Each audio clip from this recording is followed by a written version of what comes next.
Assalamualaikum warahmatullahi wabarakatuh.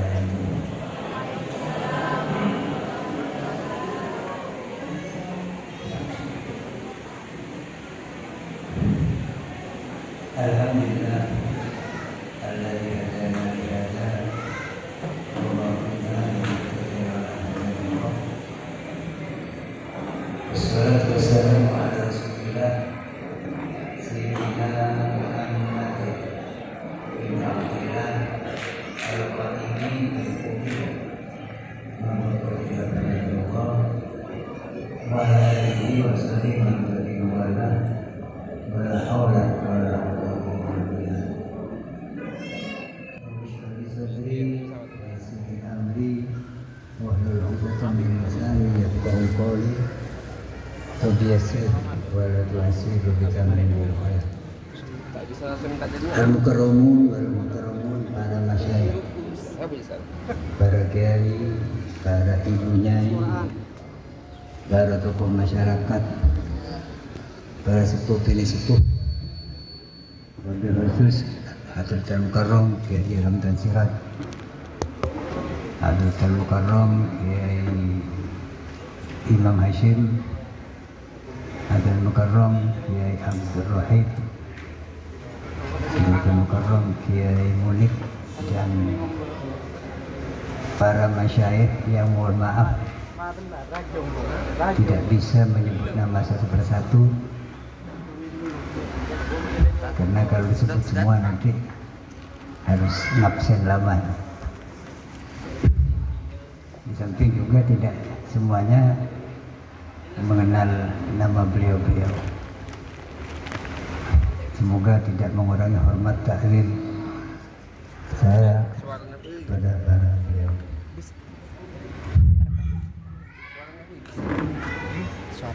Teman-teman pengurus dan taklim baik tidak bisa tahu nih RCA juga bukan bedemik iya kan ya nggak bisa aja bang. Apa rekam audio mata bisa masuk biasanya khusus biasanya tapi kan nggak bisa aja bang. kecopannya biasa Ada kabel beliau itu sering ketemu di pondok juga sering ketemu, tapi mungkin karena saking senangnya itu nggak lupa. Bahaya juga ya. Bapak Khairani selaku sahibul kantor katanya tadi, yang beliau juga pengurus Bupati besar ya.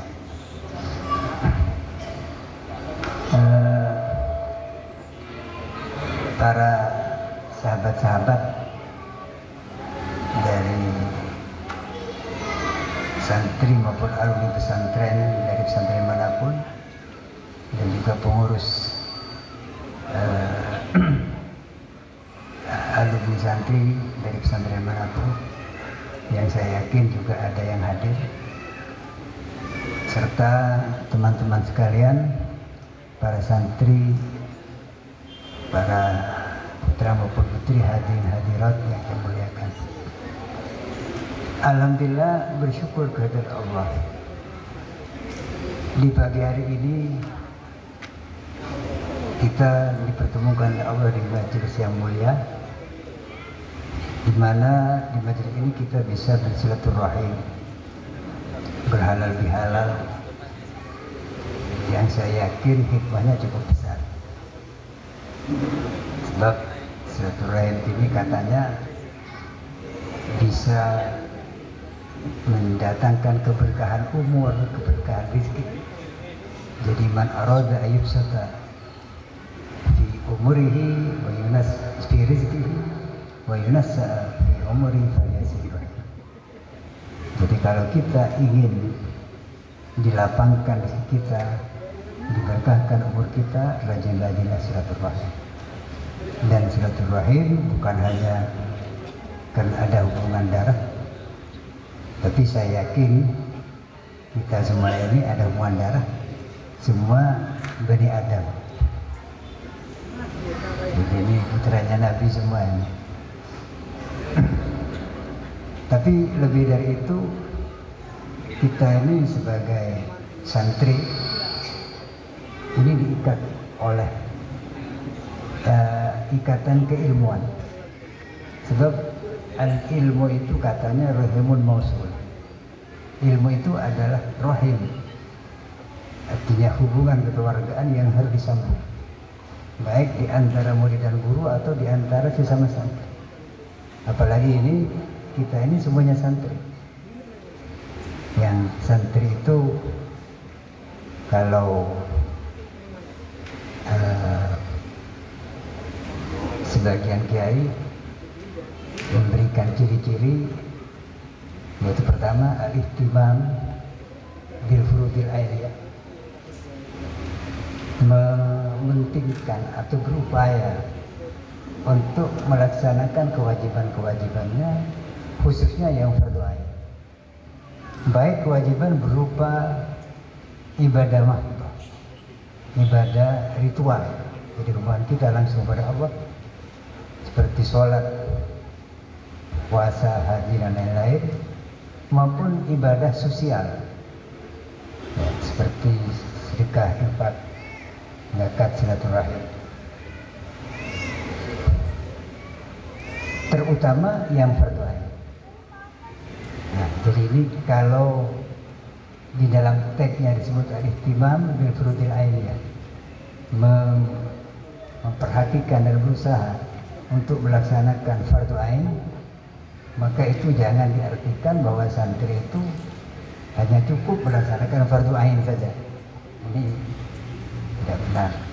Jadi semua kewajiban, upaya kita berupaya untuk melaksanakan kewajiban-kewajiban, termasuk yang fardu kifayah bagi orang yang mampu, tapi utamanya fardu ain. Fardu ain itu adalah batas minimal kita melaksanakan kewajiban kita, baik kewajiban kita kepada Allah maupun kewajiban kita kepada sesama. Kemudian yang kedua, al-ihtimam bijtinab bil kabair, memperhatikan dan berupaya untuk menjauhi dosa-dosa. Ya, dosa-dosa itu yang berarti apa? Pelanggaran hak, baik itu pelanggaran hakullah, dosa kepada Allah, misalnya ibadah ritual kita, sholat kita misalnya bolong-bolong, itu ibadah pada Allah, atau mabuk, itu dosa kepada Allah, maupun dosa-dosa kepada sesama, pelanggaran hak sesama. Maka dari itu ada tradisi baik dari masyarakat muslim khususnya di Indonesia, yaitu dengan adanya silaturahim dalam bentuk halal bihalal. Halal bihalal ini kan bahasa Arab, tapi kalau dicari di negara Arab sana tidak ada. Halal bihalal, istilah halal bihalal itu kalau ditanyakan pada orang Saudi, orang Mesir itu tidak tahu apa halal bihalal.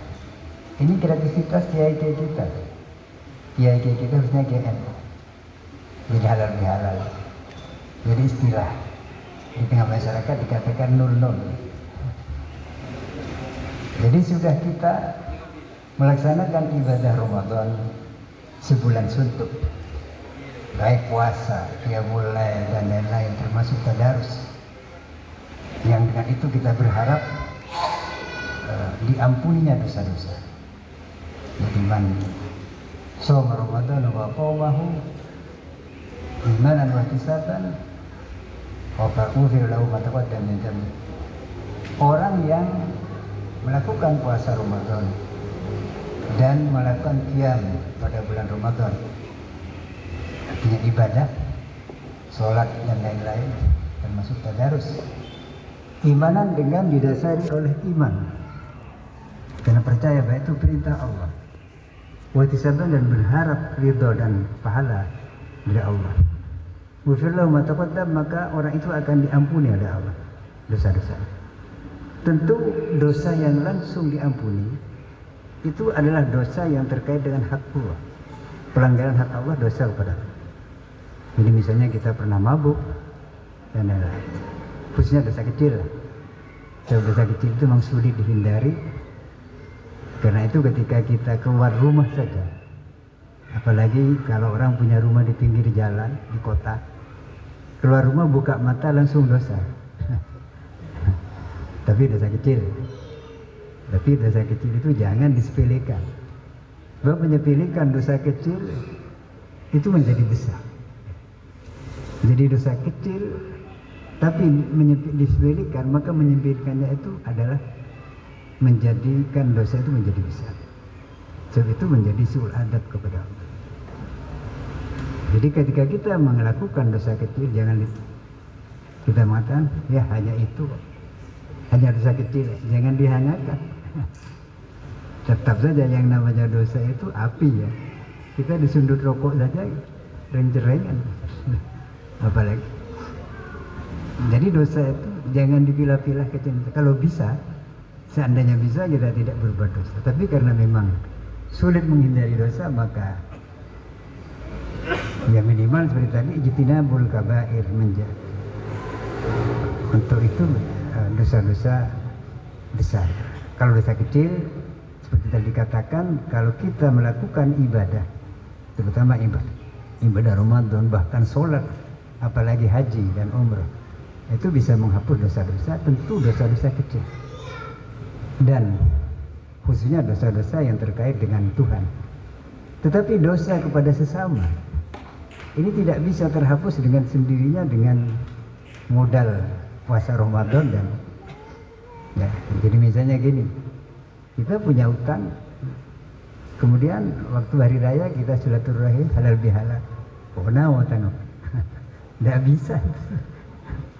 Jadi harus diserahin. Serahin baru nanti maaf. Dan Bapak Ibu sekalian, saya ini hanya sekedar apa ya mengingat-ingat saja. Sebetulnya saya yakin sudah tahu semua. Dosa kepada manusia, cara taubatnya tidak semudah kita dosa kepada Allah. Kalau dosa kepada Allah, kita beristighfar, mohon ampun dengan sungguh-sungguh, pasti diampuni. Bahkan Allah menawar-nawarkan ampunannya, terutama di akhir malam pada waktu sahur. Sayangnya kita tidak mau nawar, tidak mau ngambil tawaran Allah. Tapi kalau dosa kepada manusia, tidak mudah meminta bertaubatnya, karena dosanya itu segitiga. Selain kita dosa kepada orang yang kita dosa, yang kita langgar haknya, juga kita dosa kepada Allah. Dan Allah tidak akan mengampuni dosa kita kepada sesama kalau orang yang kita dosa tidak mengampuni. Ini beratnya. Jadi melanggaran hak manusia itu berat. Bukan pelanggaran hak Tuhan juga ringan, bukan. Tapi cara bertaubatnya. Dan manusia tidak punya sifat sama dengan Tuhan. Tuhan itu punya sifat Al-Karim, yang maha pemurah, maha pengampun, Al-Afu, maha pemaaf. Jadi kalau kita minta maaf, minta ampun sungguh-sungguh, pasti diampuni. Tapi kalau kepada semua manusia kita minta maaf 10 kali, kadang-kadang belum dimaafkan. Memang manusia itu tidak sama dengan Tuhan, memang bukan Tuhan. Jadi kalau kita minta kepada manusia, jangan sering-sering. Kalau pada Tuhan, semakin banyak kita memohon, Tuhan semakin senang pada kita. Tetapi kalau kepada sesama, jangan. Sekalipun diminta itu barang sepele. Maaf, misalnya garam. Garam 1 sendok, tapi tiap hari. Bosan juga yang punya garam. Lalu mengatakan, lagi beben rongga-rongga kok benar. Aku je beli boleh. Itulah manusia. Makanya tadi kata Pak Samsul, ya jangan sering-sering lah ini ke akhiran ini. Atau pada yang lain.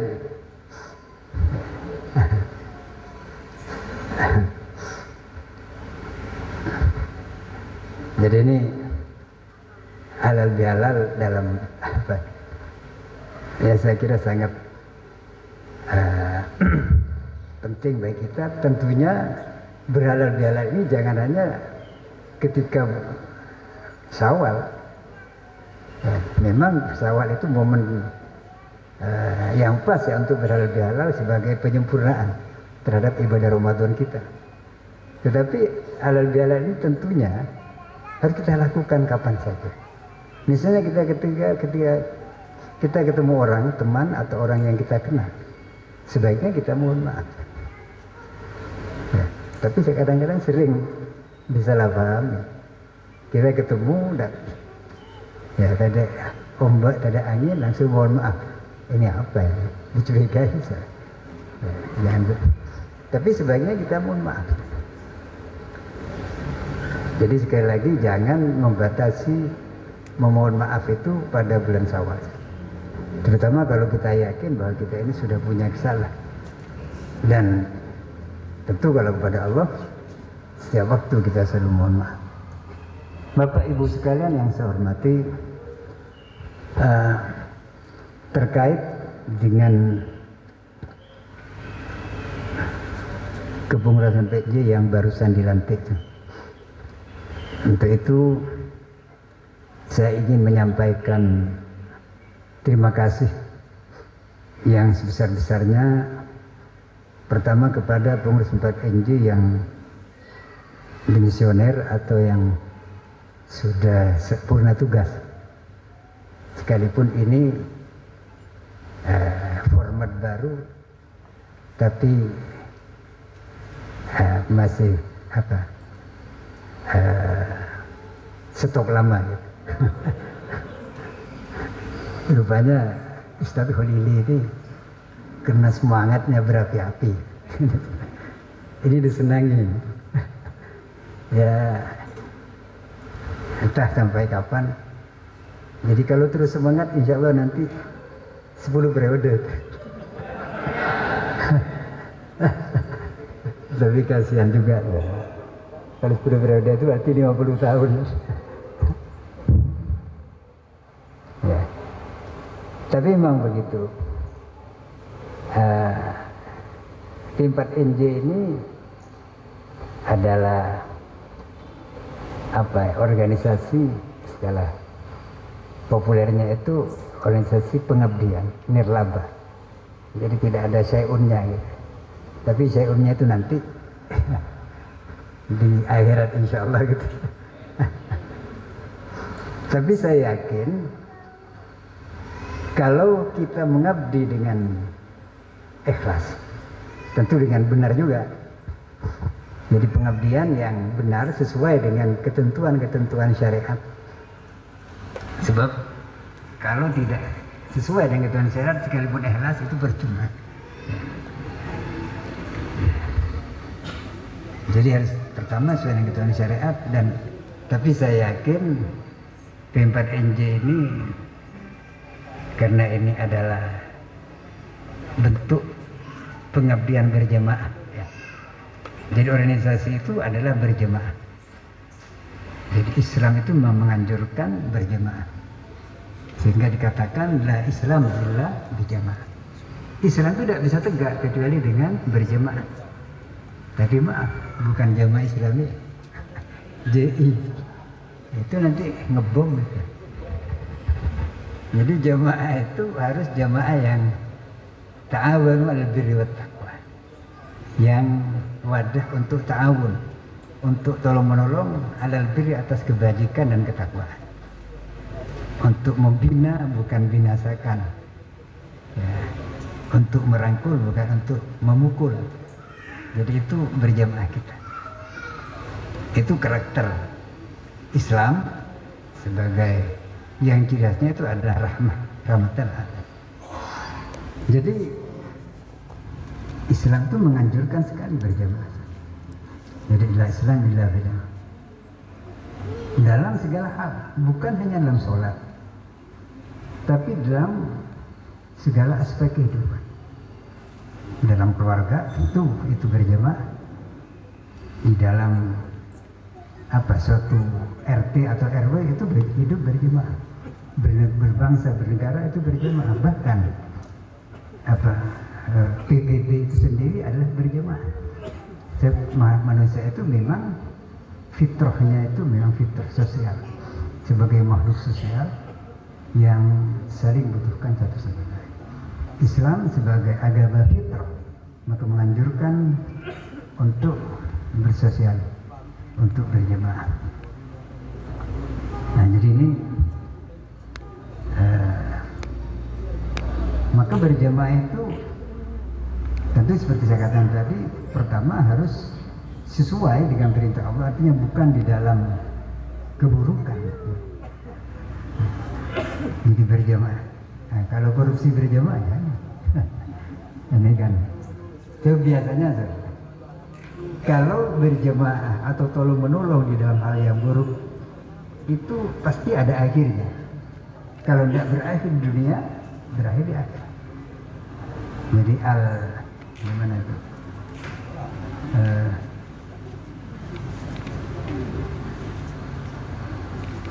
Ya. Jadi berjamaah tolong menolong yang terus berlanjut ke akhir itu hanya dalam diri takwa, dalam kebajikan dan ketakwaan. Kalau dalam kejahatan pasti itu berakhir. Kalau tidak di dunia, di pengadilan misalnya. Jadi orang yang ketika korupsi maupun lain-lain itu berjamaah, saling mendukung, tapi ketika di pengadilan itu biasanya saling tuding, saling lepas tangan, lalu mengatakan saya hanya ikut, dia yang bertanggung jawab. Itu di dunia, di akhirat tentu lebih. Maka dari itu jangan kita berjemaah, berkawan dan tolong menolong ini harus hati-hati, jangan lalu dalam hal-hal yang tidak baik. Kemudian sesudah itu harus ikhlas karena Allah, supaya ada nilai ibadahnya, ada ada pahala dan ada barokahnya. Sebab kalau kita melakukan sesuatu dalam yang bernilai ibadah pasti ada barokahnya, sekalipun barokah itu tidak bisa dihitung dengan kalkulator. Ya, sebab yang namanya rezeki itu bukan hanya materi, bukan hanya uang, tapi kelapangan hidup, ketenangan, kesehatan, itu ada rezeki. Ilmu itu ada rezeki. Termasuk barangkali jodoh. Ini barangkali ada yang masih jomblo, mudah-mudahan segera dapat rezeki ya. Insya Allah. Jadi ini pentingnya keikhlasan. Sebab ketika kita beramal diajrillah karena Allah, maka Allah yang fasilitasi kita. Memang beramal pada Allah itu bisa dalam bentuk apapun, melalui pengabdian kepada Jamiatul Ulama, melalui jadi guru, termasuk guru negeri maupun guru swasta. Itu jangan dikira orang yang jadi pegawai negeri itu ada dulu ada istilah tabuan. Itu tergantung niatnya. Jadi ketika kita melakukan pengabdian dan di situ kita mendapatkan fasilitas, termasuk honor atau gaji, itu asalkan niat pokok kita adalah pengabdian, itu tidak akan mengurangi keikhlasan. Dalam zakat saja, amil itu dapat bagian zakat. Padahal itu sudah ibadah mahdoh. Dalam jihad, dalam arti perang, itu ada ghanimah, ada kemudian ada juga faid dan sebagainya. Dan Nabi dapat bagian dari itu. Jadi apa artinya? Fasilitas yang diberikan ketika kita mengabdi, baik itu fasilitas untuk kebutuhan kita dan keluarga maupun fasilitas untuk operasional kita melaksanakan tugas kita, itu asalkan tidak menjadi tujuan pokok, itu sekedar kebutuhan, itu tidak mengurangi keikhlasan. Sebab memang hidup itu memang punya kebutuhan. Jadi ketika kita mengabdi di suatu tempat tanpa difasilitasi, itu biasanya di situ lapar. Dulu di Python, ketika PLTU baru dibuka, merekrut tenaga-tenaga, kebetulan yang dibutuhkan dari orang Python itu tenaga kasar, termasuk satpam security. Waktu itu banyak guru-guru dini ya, yang hijrah ke PLTU. Sehingga madrasah diniyahnya menjadi kosong. Kenapa? Ya, memang kebutuhan. Memang kebutuhan. Jadi karena itu fasilitas hidup itu perlu. Tapi jangan dijadikan tujuan. Jadi Nabi sendiri dapat dari ghanimah misalnya, harta faid, itu ada bagian dari humusul humus, dan menerima hadiah tapi bukan zakat dan sedekah. Tapi kalau Nabi sama sekali itu bukan, ya mungkin kecil sekali lah untuk dirinya, sebagian besar untuk membantu umat.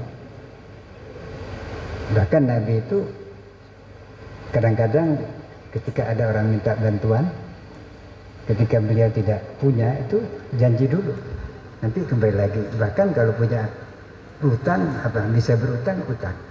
Jadi pernah Nabi utang pada orang Yahudi untuk membantu orang, bukan untuk dirinya. Ini sama dengan Gus Dur. Saya pernah baca cerita, dengar cerita beliau. Pernah suatu ketika, itu kata pembantunya, Gus Dur itu diberi uang 3,5 juta. Ada orang, waktu itu Gus Dur tidak punya uang. Tapi waktu itu ada orang yang membangun pesantren minta bantuan pada Gus Dur. Kata Gus Dur, sudah, tunggu dulu, kata. Sudah itu datang orang beri bantuan, ya, beri hadiah lah pada Gus Dur 3,5 juta.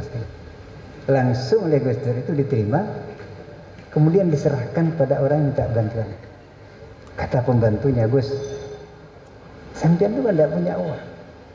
Kata Gus Dur, iya, saya ini kondisi saya, terima kasih. Sudah diterima, dikasih kan. Diberikan pada orang gitu sih. Nah itu apa artinya? Jadi ini sama dengan Nabi. Nabi itu tidak menampik ya, tetap menerima hadiah ya. Kalau Nabi tidak boleh sedekah, hadiah, bahkan bagian dari ghanimah dan faid, tapi diperbantukan pada orang lain. Ya. Tapi kalau di 4NJ insya Allah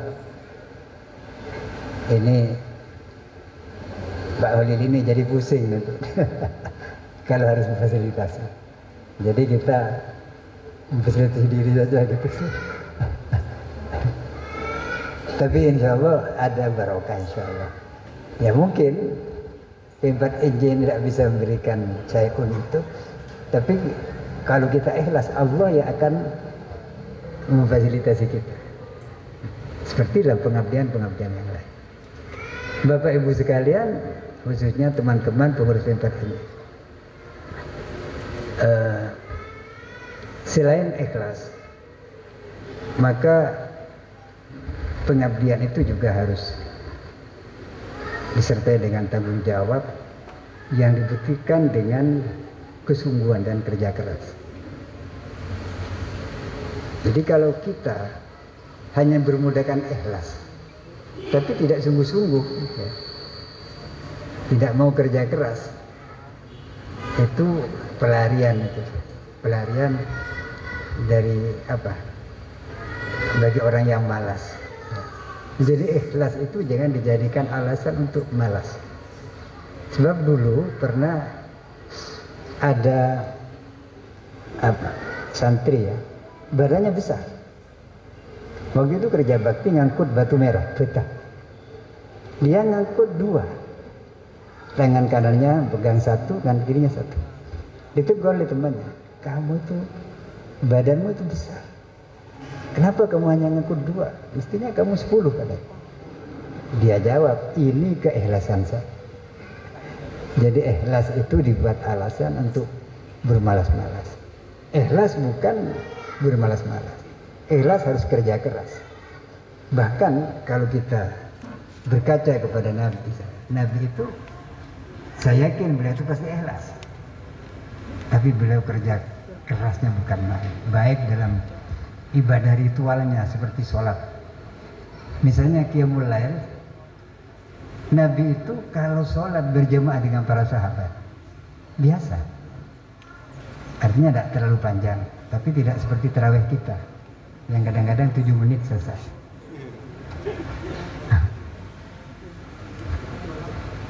Artinya biasa, tidak banyak. Tapi Nabi itu kalau Qiyamul Lail, misalnya sholat tahajud, itu sampai kakinya membengkak, atai tawarrum qadamah. Kakinya sampai bengkak. Bukan kesengak kalau bukan. Karena saking lamanya berdiri. Maklum yang dibaca, ini pernah sahabat Hudzaifah al-Yamani bersolat bareng ya dengan Nabi Qiyamul Lail. Ya, makmum lah. Waktu itu dalam rakaat pertama Nabi itu sudah baca Fatihah, baca surat Al-Baqarah.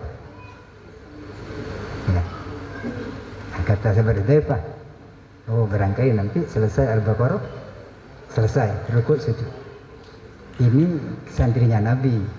Kalau kita imamnya Al-Baqarah balik kanan, ya mufarokoh itu.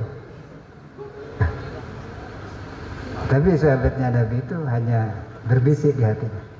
Paling-paling selesai surah Al-Baqarah nanti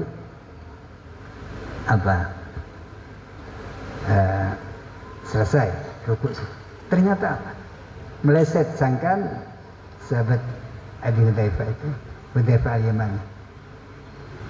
Ternyata diteruskan oleh Nabi dengan surat An-Nisa. Bisik lagi. Barangkali An-Nisa selesai, rukuk selesai, rukuk sujud. Ternyata diteruskan surat Ali Imran. 3 surat. Bukan kulhu. Bukan kulhu dan surat Ikhlas dan surat Al-Falaq dan An-Nas. 3 surat yang kalau disatukan itu kira-kira hampir 7 juz. 1 rakaat. Ini kesungguhan Nabi dalam ibadah ritual. Belum di dalam perjuangan menegakkan kebenaran. Luar biasa. Termasuk di dalam membantu orang. Nabi itu, kalau untuk dirinya, Nabi itu sangat sederhana. Bahkan cenderung menjalani hidup miskin. Ya. Jadi pernah suatu ketika Sayyidina Umar kalau tidak keliru itu sowan pada Nabi, waktu itu Sarif. Nabi itu Saren gitu. Nabi itu lemek tikar kera-kera itu. Jadi anyaman pohon daun kurma. Sayyidina Umar itu merasa kasihan. Sudah Nabi bangun di tidur, Sayyidina Umar itu matur, ya Rasul, barangkali saya akan membuatkan lemik yang lebih baik untuk panjenengan. Bagaimana sabda Nabi? Mali walid dunia, apa keperluan saya untuk bersenang-senang di dunia? Wa innama ana karakibin, saya ini seperti seorang musafir yang menunggang unta. Istadul kata jaratin yang berenang di bawah pohon. Jadi kita hidup dunia ini bernaung sebentar, fastaro istirahat sebentar, sumarah, kemudian akan pergi. Jadi Nabi itu di dunia ini seperti musafir gitu. Sehingga Nabi tidak peduli dengan kesenangan. Bahkan di antara doa beliau, Allahumma ahyini miskinan wa amitni miskinan wa syurni yaumil qiyamah ma'al masakin. Ya Allah, mudah-mudahan Engkau hidupkan saya dalam keadaan miskin, wa amitni miskinan, matikan saya dalam keadaan miskin, wa syurni yaumil qiyamah ma'al masakin, kelak di hari kiamat kumpulkan orang miskin. Ini doa Nabi. Barangkali Bapak Ibu mau ijazah, akan saya ijazahkan. Kalau berani, yang pegang mic ini tidak berani. Ya memang kita bukan nabi, tapi rasa dulu ini. Dulu, kalau kita ngejar kesenangan dunia, tak akan jauh. Ke dunia ini kan bayang-bayang diri kita. Jadi kesenangan itu bayang-bayang dikit dilun zahir. Sedangkan ibadah, ya, agama itu adalah lampu. Jadi kalau lampu ditaruh depan dan kita berjalan dengan lampu di depan, maka jalan akan terang, kita tidak akan terjatuh. Dan bayang-bayang di belakang, kesenangan dunia akan ikut. Tetapi kalau dibalik, lampu ditaruh belakang, ibadah ditaruh belakang, bayang-bayang itu ada di depan, tabel. Tak kira jepok. Semakin cepat kita ngejar bayang-bayang diri itu, semakin cepatlah bisa jepok muntah berengkah. Apa? Mati. Kalau sudah mati, pasti tidak akan ingin apa-apa. Tak roh-roh boleh. Jadi itu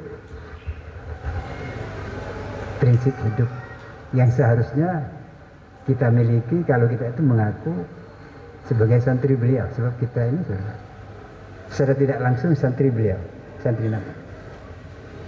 Nabi itu pernah menyatakan, saya rindu kepada saudara-saudara saya.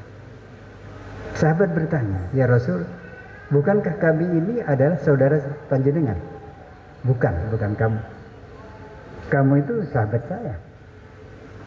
Saudara ikhwan saya itu orang yang tidak pernah melihat saya. Tapi orang itu beriman dan mengikuti saya. Ya insya Allah mudah-mudahan kita ini. Insya Allah. Jadi kita ini tidak pernah ketemu Nabi, tapi beriman dan mengikuti beliau. Itu yang disebut ikhwan. Jadi ini kita ini secara tidak langsung santri beliau.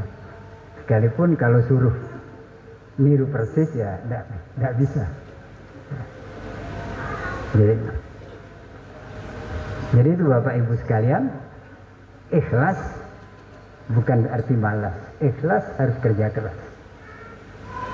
Kemudian untuk berhasilnya suksesnya usaha kita, sebab P4NJ ini adalah organisasi yang tentu punya visi dan misi, punya program ya, yang harus dilaksanakan dengan kerja-kerja kita. Selain ikhlas, kerja keras dan juga kerja baik, yang dalam bahasa ini disebut al-itqan. Itqan itu kalau istilah apa saja populernya itu profesional. Jadi mulai ya pakai manajemen lah. Ya. Jadi manajemen itu sebetulnya islami banget. Ya. Jadi ada perencanaan, ada pelaksanaan, ada pengawasan dan evaluasi dan seterusnya. Ya, ada perbaikan-perbaikan, itu manajemen. Sebab tanpa adanya evaluasi, kita merasa sudah kerja keras, merasa berlari, tapi ternyata larinya di tempat, tidak kemana-mana. Ini kemarin saya dengar penjelasan Menteri Keuangan Sri Mulyani. Di luar negeri itu orangnya tidak kerjanya apa saja. Ya tidak sekeras kita lah. Ya biasa-biasa tapi disiplin. Tapi di sana itu justru modal yang kerja keras. Karena mereka profesional. Sementara kita kadang-kadang kerja keras, sedangkan modal kita tidak bekerja, artinya lemah. Artinya tidak melalui perencanaan. Ya maaf sih. Seperti tukang tebang ya. Tukang tebang itu tukang tebang tebu. Kalau di sini mungkin tidak ada. Itu kerja mulai pagi, kadang-kadang jam 7 sudah. Itu sampai isya. Tapi ternyata hidupnya ya gitu-gitu saja. Itu karena apa? Tanpa adanya perencanaan, tanpa adanya evaluasi. Maka dari itu kita dalam bekerja ini harus disertai perencanaan dan evaluasi. Jadi muhasabah ya, dalam segala hal, termasuk dalam ibadah. Maka itu kata Imam Ghazali di dalam Bidayatul Hidayah, itu kita jangan bekerja, beramal itu bimattafaq kaifattafaq, sekenanya. Jadi bangun pagi tanpa perencanaan, ya bangun jam berapa saja, ketemu teman atau anak, nimbrung atau anak, ya karena itu tanpa perencanaan. Jadi kata Imam Ghazali, kita ini harus membuat jadwal harian, ya itu idealnya begitu. Ya, jadi kerja profesional, sekalipun ini saudara, kerja kita dalam organisasi semacam P4NJ sama dengan NU dan juga organisasi santri yang lain, ini sebetulnya apa? Organisasi nirlaba, artinya yang tidak menghasilkan apa-apa secara materi, tapi tetap harus profesional. Kita harus profesional supaya bisa sukses. Mungkin kita bisa berkaca kepada IDSF, Yayasan Dana Sosial Al-Falah Surabaya. Yayasan Dana Al-Falah itu mengumpulkan dana di donatur-donatur, dikelola secara profesional, itu bisa membantu sampai kemana-mana. Kami di Nurul Jatid pernah dapat bantuan dari mereka. Itu padahal hanya di Surabaya. Itu terus mereka membantu pengusaha-pengusaha kecil, jadi bakso kaki-kaki lima itu dibantu, dan itu hibah, bukan bukan kredit, bukan. Karena memang itu donatur, itu infak dan sedekah dan zakat. Jadi tidak harus mengembalikan, hanya memang dihimbau untuk berinfak. Jadi mereka yang dapat bantuan dihimbau untuk berinfak, sekalipun kecil, sesuai dengan kemampuan. Alhamdulillah itu bisa berjalan bergulir sampai sekarang, dan bahkan bisa membuka cabang di mana-mana. IDSF itu karena profesionalisme. Ya. Sementara kita, ya maaf ini introspeksi ya. Kita dulu kan pernah buka memproduksi rokok tadi jagat. Ya tadi jagat. Alhamdulillah, karena mungkin tidak profesional. Karena dulu waktu itu di pemasarannya lewat pengurus NU. Mestinya bisnis itu tidak bisa dicampur aduk dengan kerja-kerja sosial. Jadi kerja pengabdian seperti itu tidak bisa dicampur dengan bisnis. Sebab dalam satu hadis disebutkan, ta'asyaru kal aqarib wa ta'amalu kal ajanib. Hendaklah kamu bermuamalah, artinya berhubungan kerja, berhubungan bisnis seperti orang jauh, sekalipun itu saudara, teman. Tapi wa ta'asyaru kal ajanib, ketika kita bermuasyarah, bergaul secara sosial, kita seperti aqarib, seperti famili dekat, sekalipun itu bukan apa-apa. Jadi kita bedakan antara muamalah dan muasyarah. Nah, kalau bisnis itu muamalah, jangan takut. Ini yang sering kegagalan kita di dalam bangun bisnis dengan teman-teman, karena kadang-kadang pakai prinsip wah ini kekeluargaan saja, kancaan, bangkrut. Alhamdulillah semenjak ini luar biasa, dari kecamatan Gepor, ada orang Gepor ini lahir suatu lembaga bisnis yang sekarang sudah merambah kemana-mana di MTNU Jawa Timur. Ini aplaus ya untuk Gepor ini. Ya. Ini perlu ditiru. Jadi kita yang Sumenep ini, sebetulnya yang di Jawa juga ingin belajar.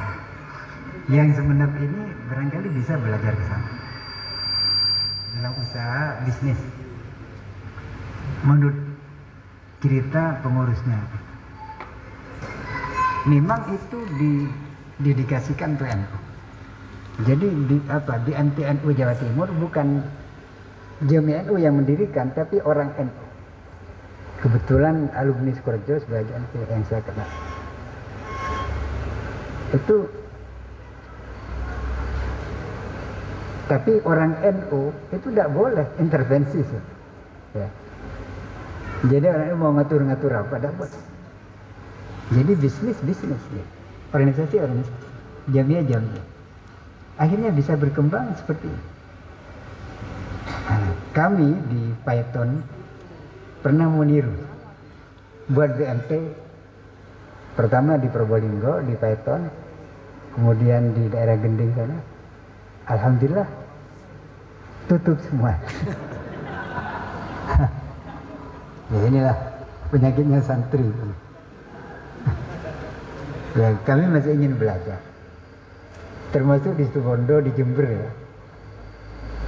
Saya sudah ngajak teman-teman untuk niru, tapi ternyata tidak bisa. Ya. Karena memang perlu kesungguhan tadi. Akhirnya saya sudah putus asa, ya sudahlah, jangan buat sendiri, bergabung saja gitu. Alhamdulillah banyak teman-teman yang bergabung pada BMT Jawa Timur itu, di Situbondo, di Bondowoso. Nggak apa-apa sama santrinya. Memang idealnya kita ini menyatu. Ketika kita sudah pulang ke masyarakat, jangan sampai ada kotak-kotak lagi, jangan sampai ada sekat-sekat lagi, terutama di antara para santri. Nah, tadi B4NJ dikatakan B4NJ itu untuk mengabdi pada masyarakat, betul. Tetapi ketika kita mengabdi di tengah-tengah masyarakat, sebaiknya tidak usah membawa label bendera sendiri-sendiri. Kita menyatu di masyarakat itu. Sebab santri ini ketika sudah pulang ke masyarakat itu menjadi milik masyarakat. Jadi jangan sampai ada sekat-sekat. Baik sekat itu karena alma maternya berbeda, ya, maupun karena sekat-sekat yang lain. Ya. Yang lain ini titik-titik. Ini bisa diisi macam-macam. Ya, termasuk politik. Tapi ini yang paling berat, politik ini. Ya kenapa? Karena ikhtilafnya itu bukan fil akwat, gitu. Politik itu. Jadi apa? Ikhtilafnya itu fil amwal. Jadi bukan perbedaan pendapat, tapi perbedaan pendapatan. Nah ini yang bikin repot. Nah ini yang perlu dirubah ya. Masyarakat kita perlu didik di dalam berpolitik. Jangan seperti berdagang. Ya mak, sekalipun itu sulit dihindari. Jangan seperti berdagang. Ya, tapi memang sulit. Ya. Tapi ini secara lambat laun kita sadarkan masyarakat bahwa politik itu adalah untuk memilih pemimpin yang akan mengurus kita sendiri.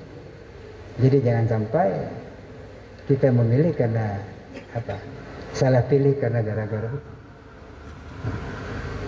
Ya, sebab ada istilah pemilu itu pemilah. Mendak milah, tak milah. Ya tapi memang sulit. Sebab kata sebagian kiai di Quran itu kan ada. Fa amma man a'ta wattaqa wa saddaqa bil husna fasanuyassiruhu lil yusra. Jadi kalau a'ta memberi gitu. Itakonya itu nomor 2. Saddaqa bil husna nomor 3. Jadi memberi dulu lampa itu fasanuyassiruhu lil yusra akan dimudahkan. Itu barangkali mengapa ada apa ya, iming-iming itu. Tapi jangan terus-teruskan lah. Kita dewasakan kita sendiri dan orang-orang di sekitar kita. Ya kecuali kalau terpaksa betul gitu.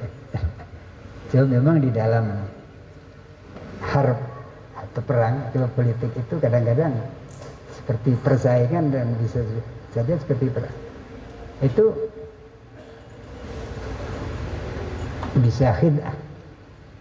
Tapi saudara, kalau di antara sesama kita, sama santri, apalagi masih ya dalam satu komunitas, bolehlah bersaing, tapi itu apa?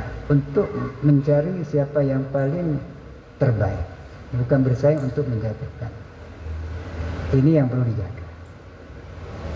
Jadi memang kita tidak bisa terhindarkan untuk banyaknya apa jalan-jalan atau pintu-pintu ya menuju apa menuju Senayan atau menuju banyak pintu. Itu karena memang sudah di negara yang demokrasi seperti Indonesia ini sulit untuk tidak.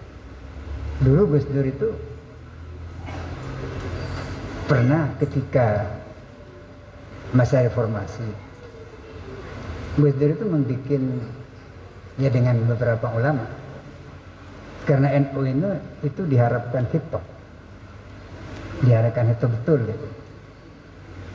Karena itu Gus Dur ingin aspirasi politik orang NU itu ditampung di suatu partai, waktu itu PKB. Ternyata tidak bisa, masih ada yang timbul yang lain. Memang sulit itu apa? Jadi apa sih? Tobiatnya ya, jadi fitrahnya politik masih itu. Tapi jangan sampai perbedaan-perbedaan politik itu sampai melakukan persaingan tidak sehat, apalagi saling mengganjal. Jadi upayakan untuk bagaimana mendewasakan masyarakat kita dalam berpolitik itu supaya lebih dewasa ya. Artinya kita memilih orang dengan programnya, dengan track recordnya, bukan karena apa. Dan itu perlu disosialisasikan di tengah-tengah masyarakat. Sekalipun seperti saya katakan tadi itu memang sulit. Karena masyarakat kita masih banyak yang belum tahu tujuan politik yang sebenarnya itu apa. Itu termasuk sekat-sekat itu. Ya, jadi kalaupun ada persaingan atau musabaqah, tapi musabaqah fil khairat, dan kalau memang tidak dihindarkan dan itu ya boleh-boleh saja.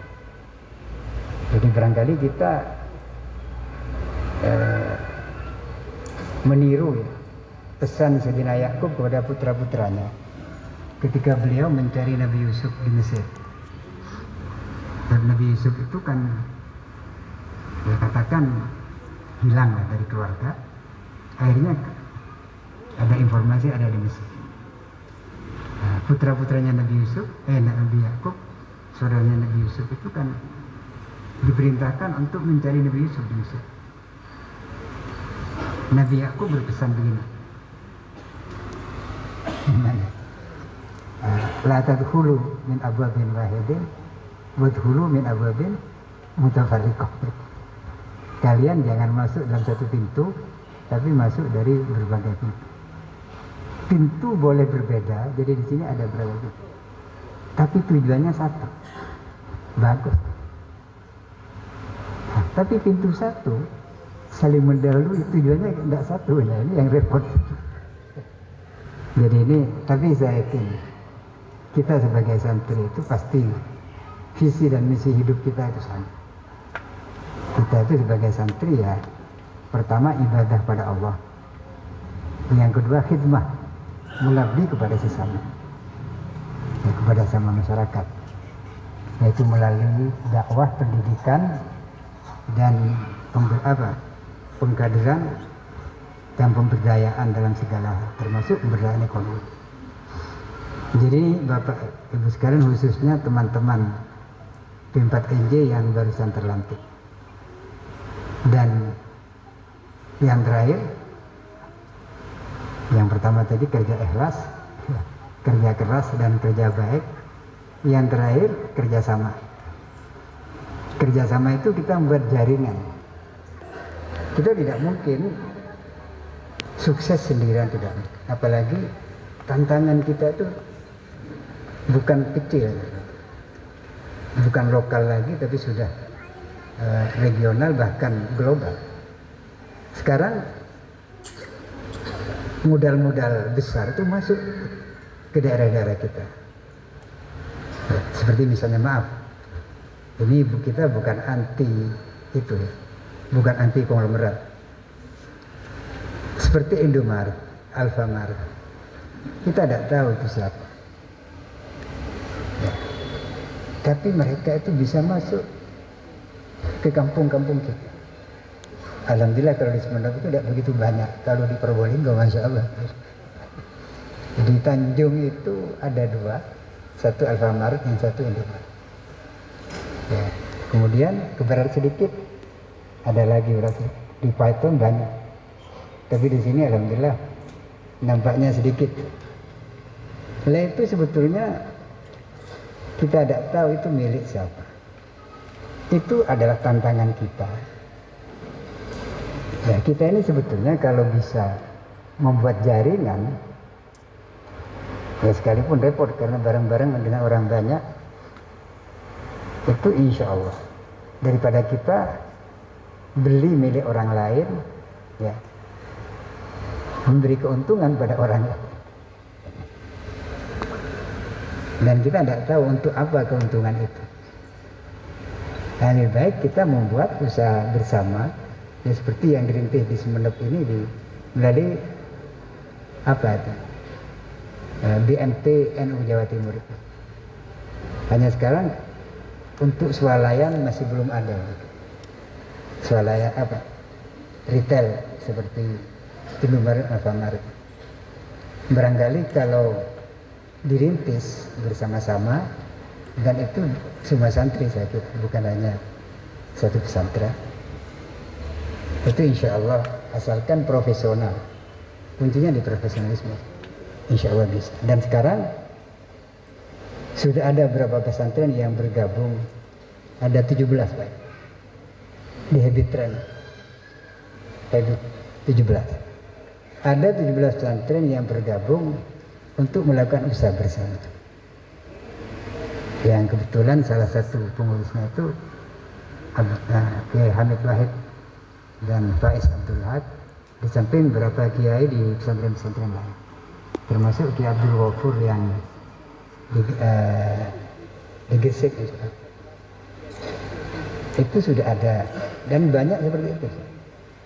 Dan ya memang banyak kelompok-kelompok usaha pesantren, tapi sebaiknya jangan sampai bersaing antar pesantren itu, malah kerjasama. Nah kalau bisa kerjasama alangkah bagusnya. Ya. Hanya memang begini, kalau kita usaha bersama dengan teman, apalagi keluarga, itu memang sulit. Kenapa? Mau ngutang, hutangnya beri mau. Nah itu harus disiplin profesional. Jadi kalau hutang, kalau memang tidak boleh hutang, ya tidak hutang. Dan kita perlu ada usaha lain yang bisa mengutangi, seperti IDSF Al-Falah.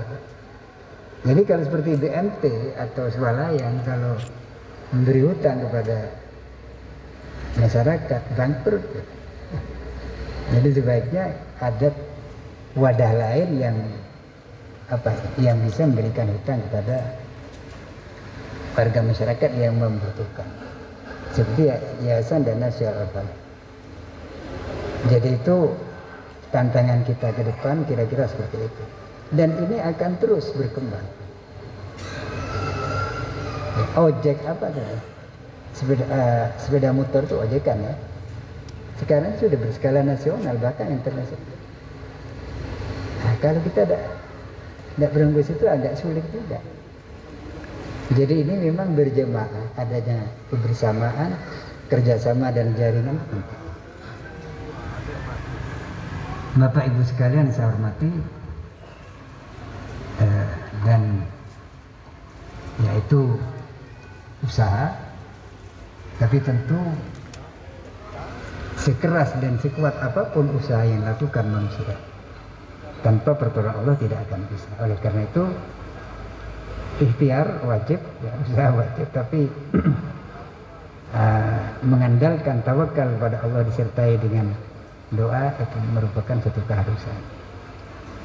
Jadi itu barangkali yang membedakan usaha-usaha kita komunitas santri dengan usaha-usaha yang lain, di mana usaha kita itu kita harapkan itu punya nilai ibadah, dan tidak hanya kita harapkan manfaatnya ketika kita hidup dunia, tapi juga sampai ke akhirat kelak.